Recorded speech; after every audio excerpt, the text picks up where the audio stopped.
Hello student, आज हम first term के थर्ड चैप्टर के बारे में डिस्कस करेंगे, haloalkanes and hello arenes. First chapter 12th में solid state and solutions and then उसके बाद आपको पढ़ना था पी ब्लॉक। तो पी ब्लॉक मैं इन दोनों ऑर्गेनिक के चैप्टर्स को कंप्लीट करने के बाद पी ब्लॉक्स का लेक्चर लूँगा। तो आइए हम आज सबसे पहले जानेंगे कि haloalkanes and hello arenes क्या होते हैं। हैलो एल्केन्स आप क्लास 10th में पढ़ लिए होंगे कि हैलो जो वर्ड है ये हैलोजन से मिलके बना है। तो हैलोजन से मिलके बना है, इसका मतलब कि इसमें कोई ना कोई हैलोजेंस ग्रुप जुड़ते होंगे। तो आइए देखते हैं सबसे पहले हैलोजन में आपको कौन कौन से ग्रुप मिलने वाले हैं। Cl मिलेगा, Br मिलेगा, I मिलेगा और फ्लोरीन मिलने वाला है आपको। फ्लोरीन, फ्लोरो, क्लोरो, ब्रोमो और आइडो ये मिलेगा। अब halo alkanes and hello arenes, the removal of या replacement of hydrogen in a hydrocarbon or aliphatic or aromatic compounds and attachment of halogen group at the place of replaced hydrogen is known as haloalkanes and haloarenes। क्या मैंने बताया आपको, कोई भी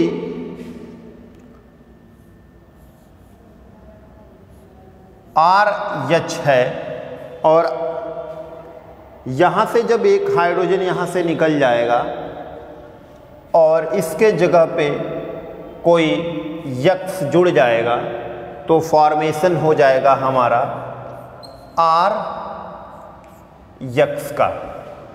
तो ये हमारा होगा हैलो एल्केन्स। हैलो एरीन्स कब बोलेंगे, जब कोई एरिल ग्रुप, इसको हम एल्किल हाइलाइड्स के भी नाम से जानते हैं। एल्किल हाइलाइड, जब किसी एल्किल ग्रुप के साथ हाइलाइड ग्रुप जुड़ जाए तो इसे हम एल्किल हाइलाइड बोलते हैं। और इसको हम एरिल हाइलाइड, एरिल हाइलाइड, जब किसी एल्केन से एक हाइड्रोजन रिप्लेस होता है तो एल्किल ग्रुप का फॉर्मेशन होता है और इस एल्किल ग्रुप में जब एक यक्स जुड़ जाता है तो ये हमें बनाता है haloalkane. Is in clear. इसके बाद अगर किसी बेंजीन रिंग से एक हाइड्रोजन निकाल दिया जाए, कोई भी बेंजीन रिंग हो, अगर उससे एक हाइड्रोजन को रिप्लेस कर दिया जाए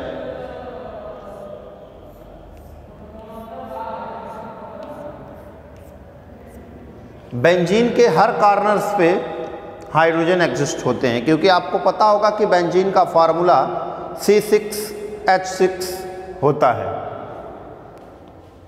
C6H6 होता है। तो आइए हम देखते हैं, अगर यहाँ पे यक्स ग्रुप जुट जाए और यहाँ से हाइड्रोजन को रिप्लेस कर दिया जाए तो यहाँ से अगर एक निकाल दिया जाता है हाइड्रोजन को और इसके प्लेस पे अगर कोई हैलोजन ग्रुप जुड़ जाए तो इसे हम नाम देते हैं हैलो एरीन्स, या इसी को हम एरिल हाइलाइट्स के नाम से जानते हैं। एग्जाम्पल्स की बात करें तो अभी बहुत सारे एग्जाम्पल्स आपको बताया जाएगा। क्लोरोबेंजीन, नेमिंग अभी मैं नेक्स्ट टॉपिक हमारा होगा naming of haloalkanes and classifications. Application in daily life क्या है इनका, जैसे यहाँ पे CH3, CH2, CH3 लिखा है और इसमें से एक हाइड्रोजन को मैंने रिप्लेस कर दिया -H कर दिया इसमें से, तो बच गया ये CH3, CH2, CH2Br। 1 2 3, इसमें 3 हाइड्रोजन है तो इसका नाम हो जाएगा ब्रोमोप्रोपेन। ब्रोमोप्रोपेन इसका नाम हो जाएगा। एप्लीकेशन इन डेली लाइफ क्या है,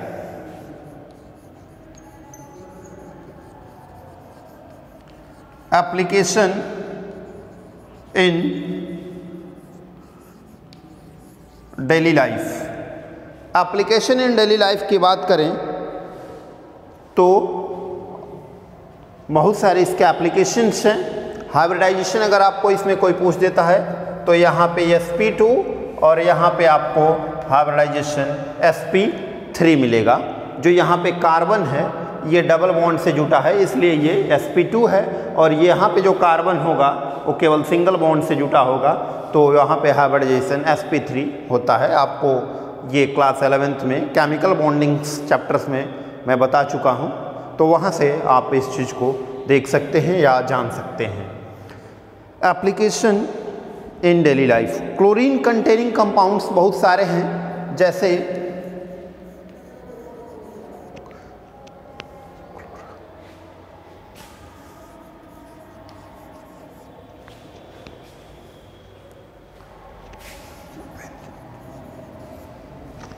क्लोरम पैनिकॉल।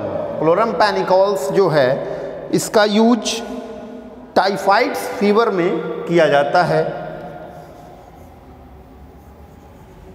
टाइफाइड फीवर में इसका ब्रॉडली एप्लीकेशन है। टाइफाइड फीवर्स में ये एंटीबायोटिक्स काफ़ी अच्छी काम करती है, तो इसका यूज हम कर सकते हैं टाइफाइड फीवर में। क्लोरोएम्पिकिनॉल है। इसके अलावा क्लोरोक्यूनिन,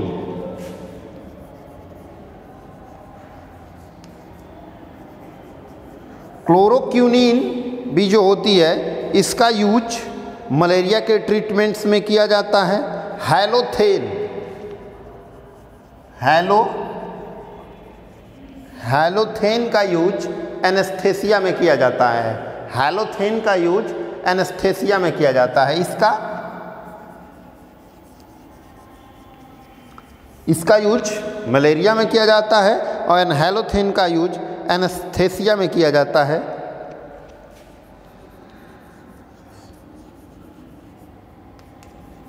एनेस्थेसिया में इसका यूज किया जाए। एनेस्थेसिया दैट्स मीन्स अगर पर्सन को अनकॉन्शियस करना हो for surgery and any other purposes तो इस हैलोथेन का यूज किया जाता है। इसके अलावा क्लोरोक्यूनिन्स का मलेरिया में एंड क्लोरोएम्पिकिनॉल का यूज टाइफाइड्स में किया जाता है। तो ये कुछ हैलोएल्केन्स या हैलोएरिन्स के एग्जाम्पल्स हैं जिनका डेली लाइफ में एप्लीकेशंस था। तो इतना नोट डाउन कर लें। जब किसी भी एल्केन से एक हाइड्रोजन रिप्लेस हो जाता है और उस हाइड्रोजन के जगह पे अगर कोई हैलोजन ग्रुप आके जुड़ जाता है तो वहाँ पे हैलो एल्केन्स का फॉर्मेशन होता है। जब किसी बेंजीन रिंग से एक हाइड्रोजन रिप्लेस हो जाता है और उसके जगह पे एक हैलोजन आके जुड़ जाता है तो वो हमारा एरिल हाइलाइड होता है। और हाइब्रिडाइजेशन की बात करें तो एरिल हाइलाइड्स में sp3 हाइब्रिडाइजेशन होता है, वाइल हैलोएल्केन्स में sp2 हाइब्रिडाइजेशंस। हैलोएल्केन्स में sp3 मिलता है एंड हैलोएरिन्स में sp2 हाइब्रिडाइजेशन देखने को मिलता है। जहाँ भी डबल बॉन्ड होगा वहाँ पे sp2, जहाँ सिंगल बॉन्ड होगा वहाँ sp3 और जहाँ पे ट्रिपल बॉन्ड होगा वहाँ पे sp हाइब्रिडाइजेशन देखने को मिलता है ऑर्गेनिक कंपाउंड्स में।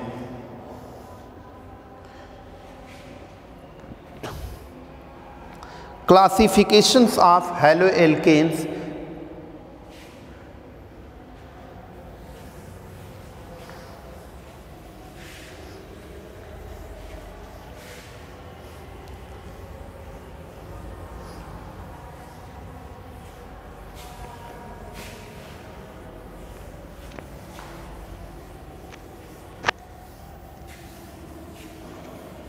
आइए हम जान लेते हैं classifications of halo alkanes.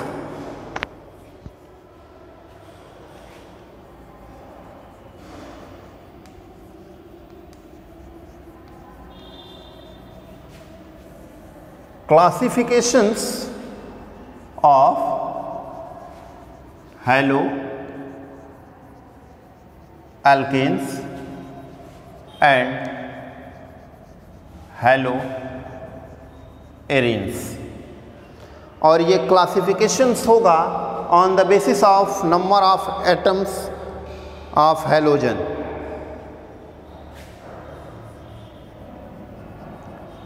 Number of halogen atom, number of halogen atoms.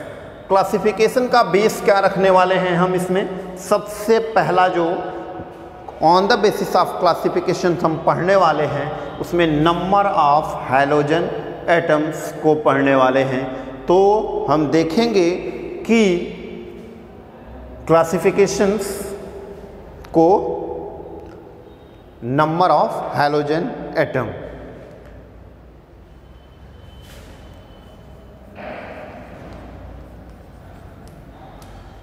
C2H5Br, C2H5Br अगर ये दिया हुआ है तो आप इसमें देख रहे हैं हैलोजेंस की जो संख्या है वो सिंगल है, तो इसको हम मोनो हैलो एल्केन्स का नाम देते हैं। मोनो हैलो एल्केन्स, ये क्या है? मोनो हैलो एल्केन्स है। मोनो मीन्स होता है एक, मोनो मीन्स एक, और ये एल्केन है और कितने हैलोजन है? सिंगल, तो इसका नाम हो जाता है मोनो हैलो एक। मोनो हैलो एल्केन्स इसका नाम हो जाता है mono hello alkanes, monohaloalkanes. अगर यहाँ पे दो हाइड्रोजन रिप्लेस कर दिए गए होते और इसके जगह पे दो हैलोजेंस को जोड़ दिया गया होता तो डाई हैलो एल्केन्स बोलते। एग्जाम्पल्स देख लेते हैं डाई हैलो एल्केन्स का।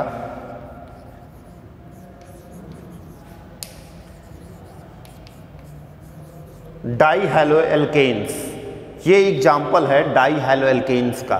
डाई मीन्स दो, हैलोजन मीन्स जो क्लोरीन, ब्रोमीन और आयोडीन या फ्लोरीन्स के जो एटम्स जुड़े होंगे उनको ये रिप्रेजेंट कर रहा है, एंड बॉन्ड्स को रिप्रेजेंट कर रहा है एल्केन, एल्कीन एंड एल्काइंस। तो देखिए यहाँ पे दो ग्रुप्स जुटे हुए हैं तो इसीलिए इसका नाम हो जाता है dihaloalkanes, dihaloalkanes, dihaloalkanes. IUPAC naming की बात करें तो इसका IUPAC नॉमेनक्लेचर क्या हो सकता है? काउंटिंग हम किधर से भी कर सकते हैं, जिधर से भी चाहें उधर से भी कर सकते हैं, क्योंकि जो हमारा एटम है वो सिमेट्रिकल एटम है और सिमेट्रिकल एटम में हमें ये ध्यान नहीं देना होता है कि काउंटिंग हमें कहाँ से करना है। जहाँ से भी करेंगे सेम आने वाला है, चाहे तो हम काउंटिंग यहाँ से करें 1 2 या 1 2, कोई डिफरेंस नहीं आने वाला है। नाम लिख के देख लेते हैं, IUPAC नेमिंगक्लेचर मैं अलग से आपको बताऊंगा। डाई, डाई मीन्स दो,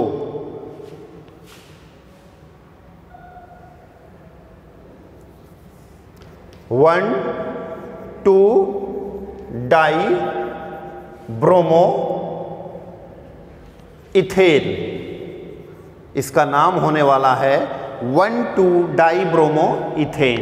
इजन क्लियर? इसी तरह से अगर किसी कंपाउंड में 3 जगह हैलोजन जुटे हों तो ट्राई हैलो एल्केन्स नाम देते हैं, ट्राई हैलो एल्केन्स। एक एग्जाम्पल्स देख लेते हैं।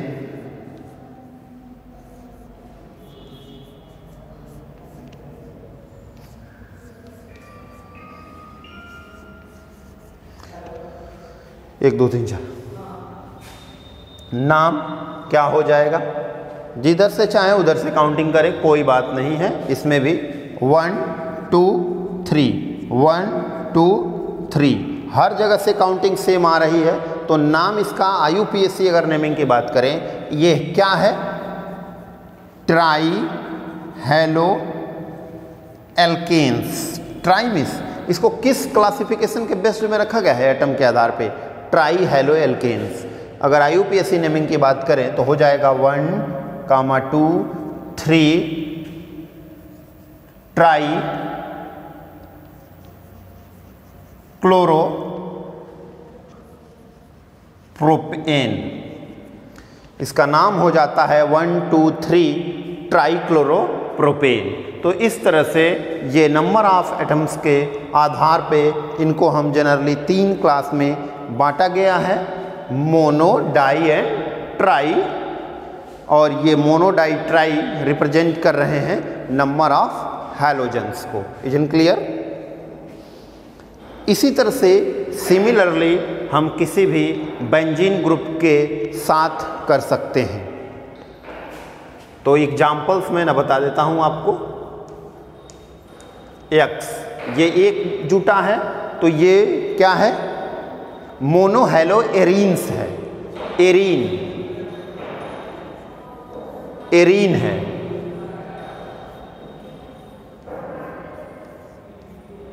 देखिए, अगर यहाँ पे 2 हैलोजन जुटे हैं तो डाई हेलो एरीन्स, अगर 3 जुटा हुआ है तो ट्राई हेलो एरीन्स।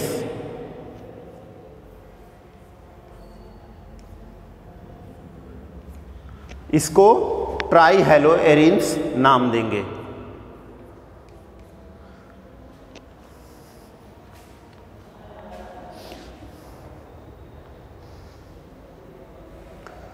तो इसको देख सकते हैं आप अपने बुक से। नाउ IUPAC नेमिंग की बात करें तो यहाँ पे अगर क्लोरीन है तो क्लोरोबेंजीन हो जाएगा।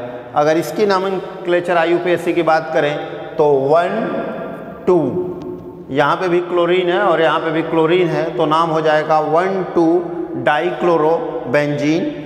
और इसका नाम हो जाएगा 1 2 3 4 1 2 4 ट्राइक्लोरोबेंजीन। इसका IUPAC नेमिंग हो जाएगा।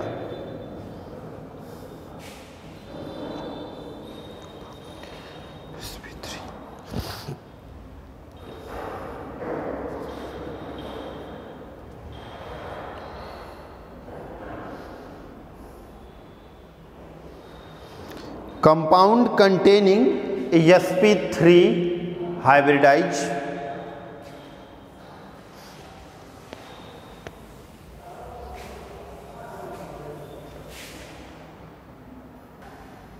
अब देखिए, कंपाउंड कंटेनिंग sp3CX बॉन्ड।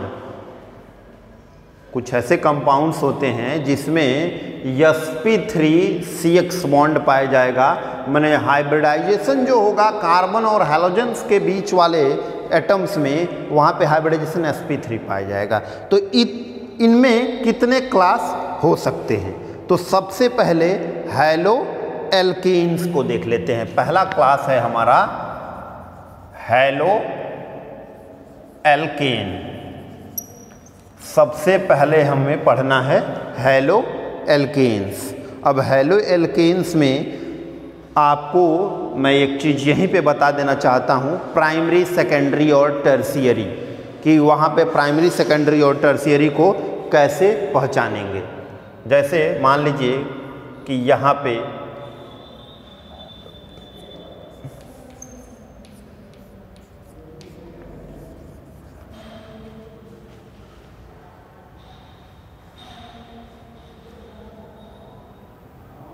इसमें केवल सिंगल बॉन्ड है तो ये प्राइमरी है। प्राइमरी कहने का मतलब, और इससे कोई भी दूसरा एल्किल ग्रुप नहीं जुटा है। पहला, अगर किसी कार्बन के अराउंड 3 हाइड्रोजन्स हैं और उससे कोई एल्किल ग्रुप जुटा है तो वो हमारा sp3 हाइब्रिडाइज होगा, और प्राइमरी सेकेंडरी की बात करें तो ये प्राइमरी होगा। अगर कंडीशन दूसरा आ जाए, यहाँ पे CH3H और Br, उस कार्बन के साथ कोई एक और कार्बन अटैच हो या CH3 ग्रुप अटैच्ड हो और उस कार्बन के साथ ब्रोमीन अटैच्ड हो, तो वहाँ पे हम बोलते हैं सेकेंडरी। अगर एक हाइड्रोजन हो और दो डिफरेंट कार्बन्स जुटे हों, तो वहाँ पे हो जाता है ये टर्शियरी।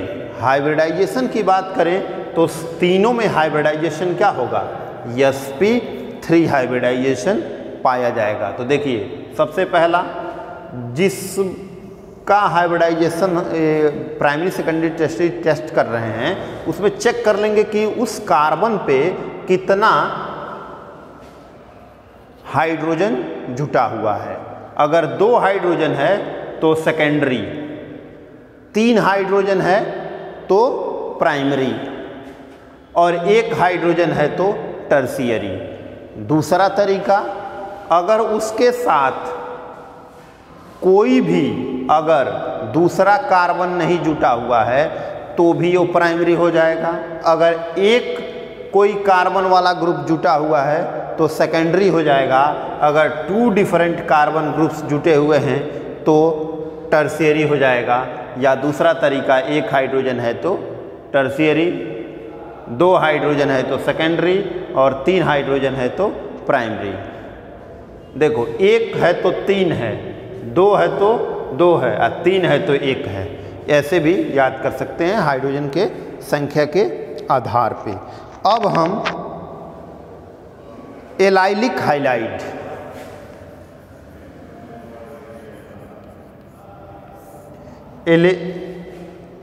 एलेलिक हाइलाइड,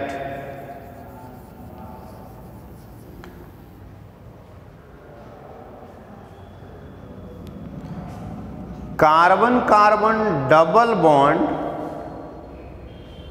अगर हो और उसके नेक्स्ट वाले हाइड्रोजन के कार्बन के साथ अगर हैलोजन जुटा हुआ हो तो उसे हम बोलते हैं allylic halide. Allylic halide example देख लेते हैं, जैसे ये है।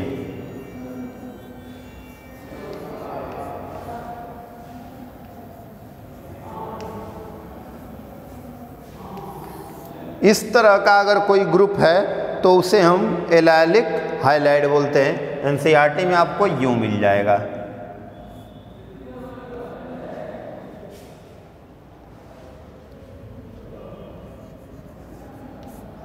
देख रहे हैं, तो यही चीज है। तो यहाँ पे CH2 हो जाएगा, 1 2 3, और यहाँ पे CH हो जाएगा, यहाँ पे CH हो जाएगा, और यहाँ पे CH2 हो जाएगा। तो इस तरह के ग्रुप्स जहाँ कार्बन कार्बन डबल बॉन्ड के एडजेसेंट वाले कार्बन के साथ अगर हैलोजन जुटा हुआ है तो इसे हम बोलते हैं एलाइलिक हाइलाइड। क्या बोलते हैं? जब कार्बन कार्बन डबल बॉन्ड के एडजेसेंट वाले कार्बन के साथ अगर कोई हैलोजन जुटा हुआ है तो उसे हम एलाइलिक नाम देते हैं। अब इसके बाद हम नेक्स्ट पार्ट में क्लासिफिकेशंस पढ़ेंगे। तो सेकंड पार्ट में भी क्लासिफिकेशंस देखेंगे।